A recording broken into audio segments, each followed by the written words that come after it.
broken.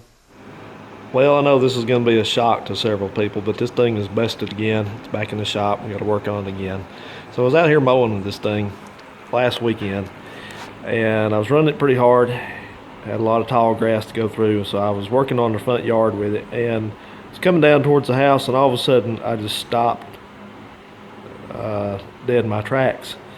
Normally that means I lost the belt, but I looked in there and the belt was still on it and everything. So I worked around with the shifter and the clutch and worked things back and forth and got it to go again and took off and started mowing. And made it through the whole rest of the yard at a kind of a reduced speed to kind of keep it going.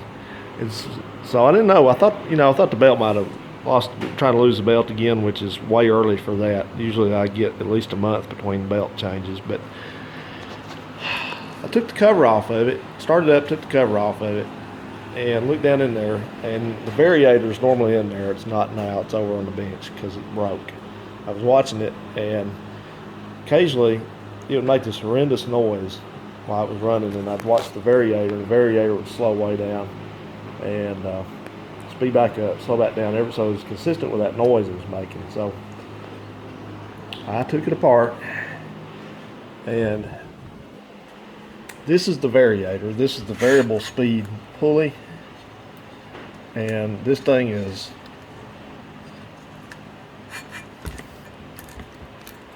probably one of the worst ideas ever. But what happens is this thing runs in two needle bearings. It's got one top, one at the bottom. It's supposed to have one at the bottom. It's not there anymore. It's gone. So apparently what happened was it seized up momentarily, and that's what stopped me. And it rides on this shaft. This is normally mounted in the mower with a big bolt here. It's this one here, as a matter of fact, down in there. So anyway, that's the way it sits in there, and this thing pivots, and this is what gives you your clutch action. And the variator rides on this hardened steel shaft here. So as you can see, this is probably the original, and this shaft is in bad shape. So it was probably contributing to wearing the bearings out. Oops. Because I already put a bearing in this. I don't know which one it was. Might have been the upper, but it lost one before. So this is going to be, I've got all the stuff to rebuild this thing. So this is going to be bearing 3 and 4 to be placed in this. So if we look over here, I got a new shaft.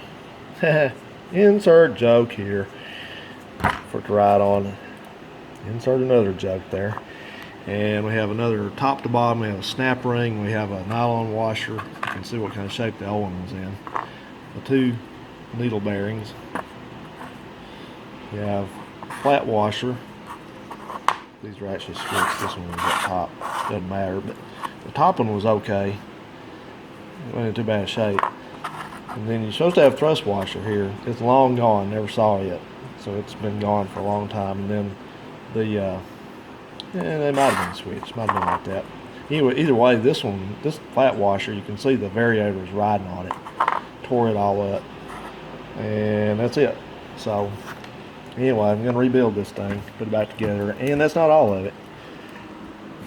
But wait, there's more. So, last few times I've been mowing with this thing, it's been running worse and worse and worse. And it's been cutting out and getting hard to start and things like that. And the more I run it, the worse it gets.